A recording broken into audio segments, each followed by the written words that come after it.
বীরভূম জেলার নলহাটি অন্তর্গত ভেলিয়ান অত মাদ্রাসায় আমার বক্তৃতার বিষয় দেওয়া হয়েছে মুসলমানদের বর্তমান পরিস্থিতি ও আমাদের করণীয়। উক্ত বিষয়ে তথ্য এবং তত্ত্ববহুল আলোচনা করার চেষ্টা করব ইনশাআল্লাহুল আজিজ। তবে অত্র এলাকায় এসে দেখলাম যাদেরকে মুসলমানদের বর্তমান পরিস্থিতি বোঝাবো তারা সবাই ফিলিস্তিনে গিয়েছে জিহাদের জন্য, নইলে তো এত বড় মাজলিস ফাঁকা থাকে না। কি বলেন আপনারা? ফিলিস্তিনে আছে বোধহয় জিহাদ যুদ্ধ করছে আর কি। যাক, তবু তো মুসলমান উম্মার উপকার হচ্ছে। একটা এলাকার পরিস্থিতি পরিবেশ দেখে বোঝা যায় যে ওই এলাকার মানুষ শিক্ষিত নাকি মূর্খ। বুঝেন না আমার কথা? যারা দ্বীন ইসলামকে ছেড়ে দূরে পালিয়ে যেতে পারে তারা কখনো শিক্ষিত হতে পারে না। দুনিয়ার কোনো পদ, দুনিয়ার কোনো বড় ডেজিগনেশন তাদের থাকতে পারে, কিন্তু প্রকৃতপক্ষে তারা মূর্খ। যেহেতু সবাইকে আমাদেরকে কবরে যেতে হবে, কবরে যাওয়ার পূর্বে প্রস্তুতি গ্রহণ করতে হবে।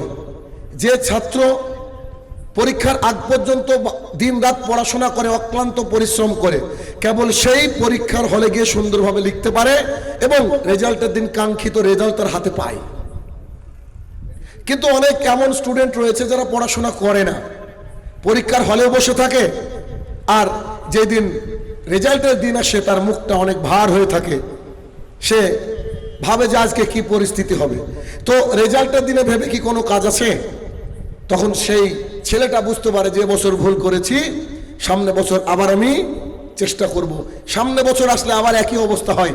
এই করতে করতে কেরালা, দিল্লি, মুম্বাই, আমাদের দেশ ভারতবর্ষের বুকে মুর্শিদাবাদ একটা সগৌরবের জায়গা অর্জন করেছে। তা হচ্ছে মুর্শিদাবাদ হচ্ছে লেবারের এলাকা।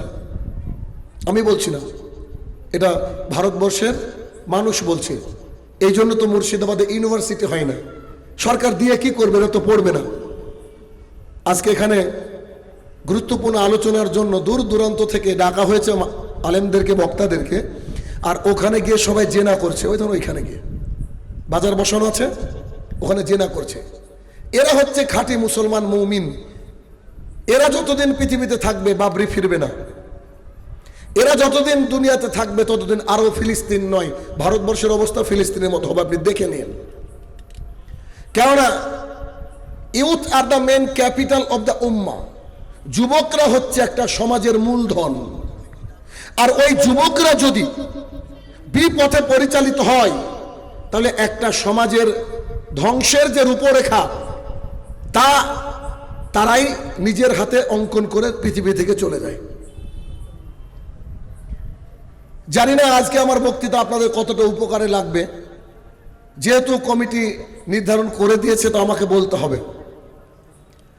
আর যদি মনে করেন যে না এই বক্তৃতার মাধ্যমে উপকার হবে তো শুনবেন, যদি মনে করেন যে না দরকার নেই আপনারাও একটু ঘুরে আসতে পারেন। ওদিকে মেয়ে দেখা যাবে সুন্দর সুন্দর করে সেজে ঘুরে বেড়াচ্ছে, মেলা বসেছে, খেলনা আছে, নানা রকমের খাবার আছে, খেয়ে আসতে পারেন, অসুবিধা নেই। তো আলোচনার বিষয় মুসলিমদের বর্তমান পরিস্থিতি এবং আমাদের করণীয়। মুসলিমরা আমরা তো ভালো আছি নাকি? আপনারা কেমন আছেন বলেন? মাশাআল্লাহ ভালো আছি, আলহামদুলিল্লাহ আমরা ভালো আছি। আমরা সব সময় ভালো থাকবো। কি বলেন? কিয়ামতের মাঠে যখন জাহান্নামে যাব তখনও বলবো আলহামদুলিল্লাহ ভালো আছি, ঠিক না? গোটা বিশ্ব জুড়ে এখন মুসলমানদের পরিস্থিতি কি আমরা সবাই জানি। জানি কি জানি না? কি বলেন? জানি। কিন্তু এই যে পরিস্থিতি তা থেকে উত্তরণের যে উপায় তা আমরা কিন্তু বোঝার চেষ্টা করছি না এখন পর্যন্ত। এখনো কোনো মাচানে কোনো চায়ের দোকানে, কোনো মোড়ে আড্ডা দিয়ে মানুষ বলছে না যে ফিলিস্তিনের মুসলমানদেরকে একেবারে শেষ করে দেওয়া হচ্ছে নিমিষের মধ্যে। ছোট্ট ছোট্ট কলিজার টুকরা সন্তানকে পৃথিবী থেকে তাড়িয়ে দেওয়া হচ্ছে। ওপারে অথচ আপনার আমার বাড়িতে এখনো ভাত খাচ্ছি, নাতি নিয়ে আনন্দ করছে, সন্তান নিয়ে বুকের মধ্যে করে আরামে ঘুমিয়ে থাকছে। রাসূলুল্লাহ সাল্লাল্লাহু আলাইহি সাল্লাম বলেছেন, মুসলমানরা হচ্ছে একটা প্রাণের মতো, একটা দেহের মতো। যদি কারো পায়ে আঘাত লাগে আমার মাথা বুঝতে পারে, যদি আমার হাঁটুতে আঘাত লাগে আমার মাথা বুঝতে পারে, যদি আমার হাতে আঘাত লাগে আমার মাথা বুঝতে পারে। এত বড় একটা মানুষ, তার পায়ের তলায় একটা ছোট্ট পিঁপড়েতে কামড় দিয়েছে, সঙ্গে সঙ্গে ব্রেন আমাদেরকে সিগন্যাল দেয়, তাড়াতাড়ি পিঁপড়েটাকে তাড়াও। কেন? ওটা তোমার পায়ে কামড় দিয়েছে। আল্লাহ রাসূল সাল্লাল্লাহু আলাইহি সাল্লাম 1450 বছর আগে যে কথা বলে গেলেন যে মুসলমানরা হচ্ছে একটা দেহের মতো, আজকে আমাদের ভাইদেরকে হত্যা করা হচ্ছে, আজকে আমাদের ছোট ছোট কলিজার টুকরাকে বোমার আঘাতে উড়িয়ে দিচ্ছে ইসরায়েলের এই পশু নরপশুগুলো। অথচ আপনি আমি ঠিকই ভাত খাচ্ছি, আপনি আমি ঠিকই গান বাজাচ্ছি, আপনি আমি ঠিকই আনন্দ করে বেড়াচ্ছি। তার মানে আল্লাহ রাসূল যে কথা বলেছেন তা কি মিথ্যা? মিথ্যা নয়, হাদিস তো সত্য। তাহলে ওখানে নির্দ্বিধায় যখন হত্যা হচ্ছে, তাহলে আমার মাথায় কেন সিগন্যাল আসছে না? ও, তার মানে বুঝতে পারা যাচ্ছে ডাক্তারের কাছে যখন গিয়ে দেখবেন আপনার প্যারালাইসিস হয়েছে পায়ে, ডাক্তার একটা পিন নিয়ে আপনার পায়ে খোঁচা দেয়, রোগীকে জিজ্ঞাসা করে আপনি কি বুঝতে পারছেন? রোগী বলছে না না না, তখন ডাক্তার কনফার্ম হয় তার ডান দিকটা প্যারালাইসিস হয়ে গেছে। আজকে মুসলমানরা আমরা বেশিরভাগই প্যারালাইসিস, যার ফলস্বরূপ এত কষ্ট, এত বেদনা, এত না খেতে পাওয়া, এত তাদের চিৎকার হাহাকার, এগুলো আমাদের অন্তরে স্থান নিচ্ছে না। Because we are all paralysis right now. আমরা সবাই প্যারালাইসিস বর্তমানে। কথা বুঝে আসছে আমার? ভাষা বুঝতে পারছেন তো? কথা তো বলবো ইনশাল্লাহ সামনে। ওকে, আসি বর্তমান মুসলমানদের পরিস্থিতি এবং উত্তরণ, কি করে বাঁচার রাস্তা এক এক করে দেখব। এক, বর্তমান পৃথিবীতে সবচেয়ে মুসলমানদের জন্য ভয়াবহ পরিস্থিতি হচ্ছে, পৃথিবীর ইতিহাসে এত বড় কবরস্থান আর কোথাও নেই যেটা গাজায় রচিত হয়েছে। ফিলিস্তিন, যেখানে গণকবর হয়ে গেছে, জানাজা পড়ানোর মানুষ নেই। ইসরায়েলের ড্রোন খুঁজে খুঁজে ছোট্ট কলিজার টুকরা সন্তানকে হত্যা করছে। একজন মহিলা বলছে, আমার মেয়ে সাহারি করার জন্য ভোরে উঠলো, ইসরায়েলের একটা বোমা এসে আমার মেয়েকে নিয়ে চলে গেল, দেহটাকে ছিন্ন ভিন্ন করে তাকে শেষ করে দিল নিমিষের মধ্যে। আমার মেয়েটা সিয়ামের নিয়াত করেছিল, কিন্তু সে সাহুর করতে পারেনি। একটা ছোট্ট কলিজার টুকরা বাচ্চা, সে কোন রকম হাঁটা শিখেছে, তার হাতে দুইটা পাথর, ইসরায়েলের গাড়ি, ইসরায়েলের ড্রোন দেখে পাথর ছুটছে তার দিকে। একটা ছোট্ট বাচ্চা যার কোনো অপরাধ নেই, সে সাংবাদিকের সামনে এসে বলছে, আমি সব আল্লাহকে বলে দেব, আমরা ঘুমিয়ে আছি, সাউন্ড স্লিপ, কোনো ডিস্টার্ব নেই আশেপাশে। মুসলমানদের এক নম্বর ভয়াবহ পরিস্থিতি এইটা। এখন প্রশ্ন, যাক মরে মরুক, আমাদের কি? এটা হচ্ছে একটা টেস্ট চলছে গোটা বিশ্ব থেকে। টেস্ট, কোন টেস্ট? আপনি আমি, আমাদের ভাইরা যখন নির্দ্বিধায় হত্যা হচ্ছে, তাদের বিরুদ্ধে আমাদের অবস্থান কি আছে এইটা যাচাই করছে গোটা পৃথিবীর ইহুদি খ্রিস্টানরা। যদি দেখে যে মুসলমানরা ইনঅ্যাক্টিভ, তাহলে গোটা বিশ্বের সমস্ত মুসলমানকে তারা ধ্বংস করে দিবে। কেননা তারা বুঝতে পারবে যে মুসলমানের যে পাওয়ার থাকা দরকার ছিল, সেই পাওয়ার মুসলমানরা হারিয়ে ফেলেছে, সেই পাওয়ার হারিয়ে ফেলেছে। আজকে নয়, 1450 বছর পূর্বে রাসূল সাল্লাল্লাহু আলাইহি সাল্লাম বলে গিয়েছেন একটা হাদিস। সাওবান রাদিয়াল্লাহু তাআলা আনহু বলেন, রাসূল সাল্লাল্লাহু আলাইহি সাল্লাম বলেছেন,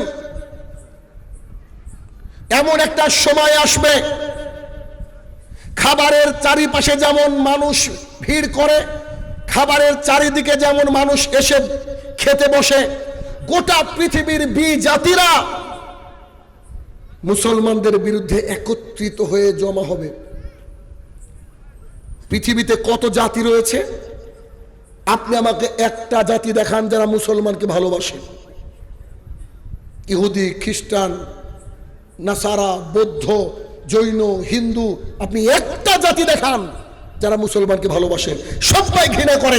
1450 বছর আগে আল্লাহ রাসূল সাল্লাল্লাহু আলাইহি ওয়াসাল্লাম সাহাবায়ে কেরামের সামনে এই বাক্য বলছেন যে গোটা জাতি বিজাতিরা তোমাদের বিরুদ্ধে একত্রিত হবে, যেমন করে খাবার খাওয়ার জন্য তোমরা ডাইনিং টেবিলের চারিদিকে বসো। আবার ব্যাখ্যা ভুল বুঝেন না যে ডাইনিং টেবিল কোথায় পেলেন ভাই, আপনাকে বোঝানোর জন্য। কারণ আমাদের আলেম সমাজের তো কাজই হয়েছে এক শ্রেণীর, খালি পেছনে লাইট নিয়ে ঘুরে বেড়াচ্ছে, একটা শব্দ খালি ভুল ধরলে হয় ওর গোষ্ঠী একদম ষষ্ঠী করে দেবে। এই তো হচ্ছে বর্তমান পরিস্থিতি। রাসূলুল্লাহ সাল্লাল্লাহু আলাইহি সাল্লামের এই প্রশ্ন শুনে সাহাবায়ে কেরাম বললেন, আল্লাহ রাসূল সাল্লাল্লাহু আলাইহি সাল্লাম, তখন কি মুসলমান কম থাকবে নাকি? প্রশ্ন আসবেই তো যে মুসলমানকে সমস্ত জাতি কোণঠাসা করে শেষ করে দেবে, তাহলে প্রশ্ন কি মুসলমান কি কম থাকবে? আল্লাহ রাসূল বলছে অসম্ভব, মুসলমান থাকবে প্রচুর। কি থাকবে? কত থাকবে? প্রচুর। কিন্তু সেই সময় মুসলমানরা হবে তরঙ্গ তাড়িত আবর্জনার ন্যায়। What is the definition of তরঙ্গ তাড়িত আবর্জনা? এর সংজ্ঞা কি? সবচেয়ে ভালো সংজ্ঞা একটা আমার কাছে আছে, এরা বুঝতে পারবেন। এই যে আপনাদের মেন রোড যখন তৈরি হচ্ছিল, এই রোডকে তৈরি করার জন্য বালি সিমেন্ট রাস্তার এক পাশে ঢেলে রাখা হয়েছিল। দেখবেন একটা গাড়িতে করে একজন মানুষ এরকম একটা যন্ত্র ধরে থাকে, আর মেশিন থেকে একটা হাওয়া বেরায়, আর ধুলো কোনাগুলো উড়ে চলে যায়। দেখেছেন? কথা বলেন, দেখেছেন তো? তো ওই মেশিনটা যখন ধরা হয়, পাথর উড়ে যায় না ধুলোকণা? ধুলোকণা। কেন? ধুলোকণার কোনো ওয়েট নাই, কিন্তু পাথরকে উড়াতে পারে কি? পারে না। রাসূলুল্লাহ সাল্লাল্লাহু আলাইহি সাল্লাম বলছে ওই জামানায় মুসলমান থাকবে তরঙ্গ তাড়িত ধুলোকণার নাই, ওদের কোনো ওয়েট থাকবে না। নাম কাবাস্তে মুসলমান, Aadhaar card, voter card, Abdur Rahman, ব্যাস। বুকে হাত বেঁধে আমিন, আমি আহলে হাদিস। দাড়ি চেয়েছে খবিশের বাচ্চা, খবিশ ঘুরে বেড়াচ্ছে, টাকনুর নিচে প্যান, বলছে আমি আহলে হাদিস। ওর বাড়িতে বন্ধন আছে, ও বলছে আমি আহলে হাদিস। ওর মা একদম বেশ্যার মতো জাতির সামনে নিজের শরীরকে দেখে বেড়াচ্ছে, ও বলছে আমি আহলে হাদিস, বলছে আমি আহলে হাদিস। অত সস্তা? রাসূলুল্লাহ সাল্লাল্লাহু আলাইহি সাল্লাম বলছেন তরঙ্গ তাড়িত আবর্জনার নাই মুসলমানকে তখন থাকবে, তখন মুসলমানকে দেখা দেবে। দেখেন একটা রাত্রে আপনার আমার ইমান বিক্রি হয়, ভোটের আগের রাত্রে তো অনেকে ইমান বিক্রি করে ফেলে একটা শাড়ির বিনিময়ে। 500 টাকা দাম, 500 টাকা। এরপর রাসূলুল্লাহ সাল্লাল্লাহু আলাইহি সাল্লাম বলেন কাফেরদের অন্তর থেকে তোমাদের ভীতিকে তুলে নেওয়া হবে। কাফেররা তোমাদেরকে দেখলে আর ভয় করবে না। আগেকার জামানায় আল্লাহু আকবার বললে কাফেররা পালাতো শয়তানের মতো, এখন আর আল্লাহু আকবার বলে পালায় না। কেন? তোমার বুকের মধ্যে ওই দম নাই, তুমি ধুলোকণা, তুমি পাথর নও। আর কি হবে? আল্লাহ রাসূল সাল্লাল্লাহু আলাইহি সাল্লাম তখন তিনি বললেন তোমাদের পৃথিবীর প্রতি ভালোবাসা হবে খুব, মরতে চাইবে না সহজে। পৃথিবীর প্রতি ভালোবাসা হবে খুব, মরতে সহজে চাইবে না। আমাদের কথা বলেছেন মুহাম্মদ সাল্লাল্লাহু আলাইহি সাল্লাম। নিজেকে যাচাই করেন, নিজেকে যাচাই করেন একবার।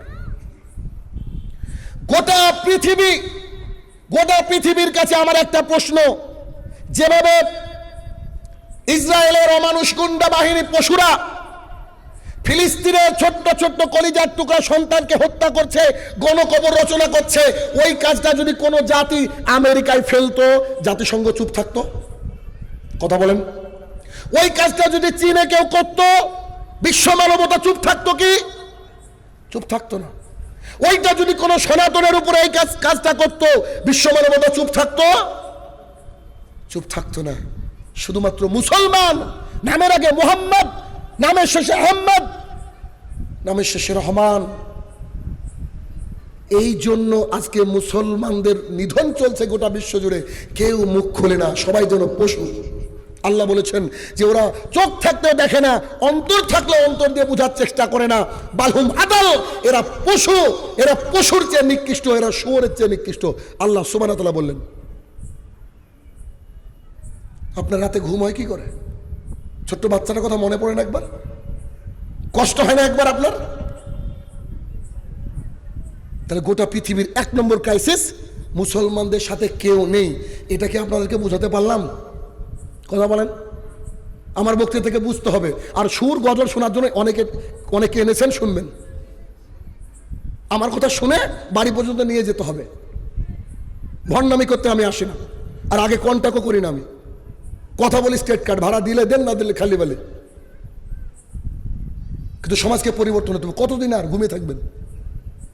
আমরা কি পশু নাকি? আমরা যে খাইরা উম্মা, উন্নত জাতি। আচ্ছা বলেন তো, রাসূল সাল্লাল্লাহু আলাইহি ওয়াসাল্লামের জন্মের আগের যে সময়টা, ওই সময় থেকে আরবের মানুষরা এতটা জাহালাত ছিল, ওই জামানাকে কি বলা হতো বলেন তো? জাহেলিয়াত, তাই না? জাহালাত মানে কি? অজ্ঞতা, অশিক্ষিত। আর পৃথিবীতে আল্লাহ রাসূল সাল্লাল্লাহু আলাইহি ওয়াসাল্লাম আগমন করার পরে পৃথিবীর মধ্যে সোনালী জাতি কারা ছিল? রাসূল সাল্লাল্লাহু আলাইহি ওয়াসাল্লাম। 1450 বছর পরে আবার আমরা জাহেল হয়েছি। আবার আমরা জাহেল হয়েছি। আমাদের কনসেপ্টই নাই যে আমাদের জন্য কি করতে হবে। শুধু খেতে আর পায়খানা করতে দুনিয়াতে আসেনি জনাব। আপনার অনেক ভূমিকা আছে, আপনি জান্নাতে যাবেন। 1 মিনিট মাঝে একটা কথা বলি, সেটা কি? এবার একটু খেয়াল করে দেখেন তো, কোন একটা গণক অথবা তিনি স্বপ্নে দেখলেন মিস্টার ফেরাউন একটা সন্তান আমার এলাকায় জন্ম নিবে, সেই সন্তানের হাতে আমার নিধন হবে। ফেরাউন তখন তার সাথীকে বলল, আজ থেকে যত বেটা ছেলে হবে তার ছেলেরা হবে, হওয়ার পরে হত্যা করো। হত্যা করতে করতে করতে আল্লাহ সুবহানাহু ওয়া তাআলা একজনকে জন্ম দিলেন, মূসা আলাইহিস সালাম। জন্ম দেওয়ার পরে তার মা বাক্সত করে ভাসিয়ে দিলেন সমুদ্রে বা নদীতে। সেই বাক্স ফিরে আসলো কোথায়?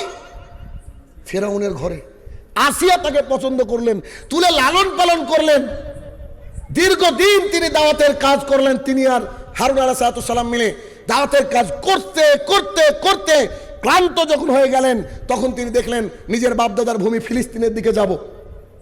যখন তিনি দেখলেন ফিলিস্তিনের কে শেষ জীবনটা কাটাবো, যখন তিনি লোহিত সাগরের সামনে পৌঁছালেন, না আপনারা তো জানেন নীল নদ নাকি? ফেরাউন কোথায় ডুবেছে? নীল নদ। এ হচ্ছে মুসলমান। আমি যদি বলি আমি আসার সময় ফারাক্কা ব্যারেজ পার করে আসলাম, ভালো লাগবে?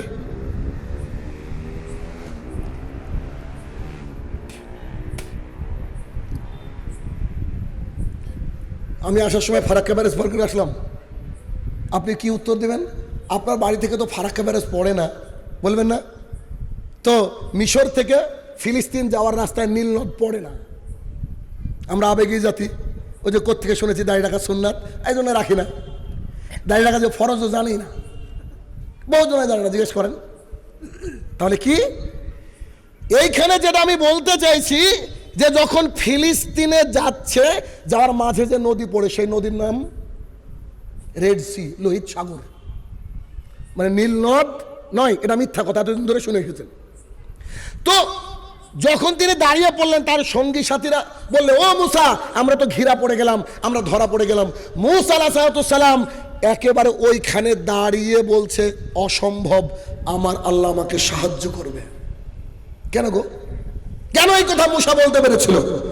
পেছনে কারণ কি বলতে পেরেছিল? এই জন্য তার ঈমানটা এতটাই শক্ত ছিল। আজকে কোন মুসলমান দাঁড়িয়ে কথা বলতে পারছে না। আমি তাজ্জব হয়ে গেলাম। আমার ভাইটাকে আসার সময় দেখাচ্ছিলাম যে গোটা বিশ্ব জুড়ে মুসলমান দেশ কটা আছে? 57। কটা? 57টা দেশের রাজা এখানে। একজনেরও দাড়ি কমপ্লিটলি নাই। চোখে চশমা পড়ি, দু একজনে থাকলে ওটা ক্ষমার যোগ্য। একজনের দাড়ি আমি দেখতে পাচ্ছি না। 57টা দেশের মুসলিম প্রধান, এরা সবাই হিজড়া হয়ে বসে আছে, কেউ কথা বলছে না ইসরায়েলদের বিরুদ্ধে। কেস করবেন আমার নামে? কি দরকার কেস করার? দরকার সরাসরি মেরে দেন। এই পৃথিবীতে কুকুরের মতো বেঁচে থেকে কোন লাভ নাই। 57টা মুসলমানদের যদি একটা করে হুমকি দেয়, ইসরায়েল কেন আমেরিকাও চুপসে বসে যাবে? সবাই নিজের নিজের মতো মত্তন, গান বাজনা, নেশা, কে কে ফিফা আয়োজন করছে, কে কি করছে, গোটা দুনিয়া দেখছে। দেখছেন না আপনারা? হ্যাঁ, আপনি আমি যারা এখানে আছি, এরা অসহায়, আমাদের কিছু করার নেই। আছে? আছে কি? শুধু দোয়া, শুধু দোয়া ছাড়া। এছাড়া আমাদের কিছু করার নেই। আসেন, মুসা আলাইহিস সালাম আল্লাহর উপরে যে তাওয়াক্কুলটা করেছিলেন, ওই রকম তাওয়াক্কুল করার বান্দা আমাদের মজলিসে নাই। কেন? আমাদের আল্লাহর প্রতি এখনো অত ভরসা আমরা আনতে পারিনি। নিশ্চিত মৃত্যু। পেছনে ফেরাউনের দল, ফেরাউন চারিদিকে, সামনে সমুদ্র, there is no way at all, কোনো রাস্তাই নাই। তখন তিনি এই মুহূর্তে দাঁড়িয়ে বলছেন, আমার আল্লাহ আমাকে ত্যাগ করবে না, আমাকে বাঁচাবে। ঈমানটা দেখেছেন? আল্লাহ সুবহানাহু ওয়া তাআলা সেই সমুদ্রের মধ্যে দিয়ে রাস্তা করলেন, সেই রাস্তা দিয়ে মূসা আলাইহিস সালাম এবং তার সঙ্গীরা পার হয়ে গেলেন। ফেরাউনও মনে করলেন এই তো সুন্দর রাস্তা, তিনি পার হতে গেলেন। আল্লাহ তাআলা দুই দিকের পানিকে এক করে দিয়ে ফেরাউনকে ডুবিয়ে মেরে দিলেন নীল নদে। কোথায়? লোহিত সাগরে। মনে থাকবে কি? লোহিত সাগরে ডুবিয়ে মেরে দিলেন। তারপরে তারা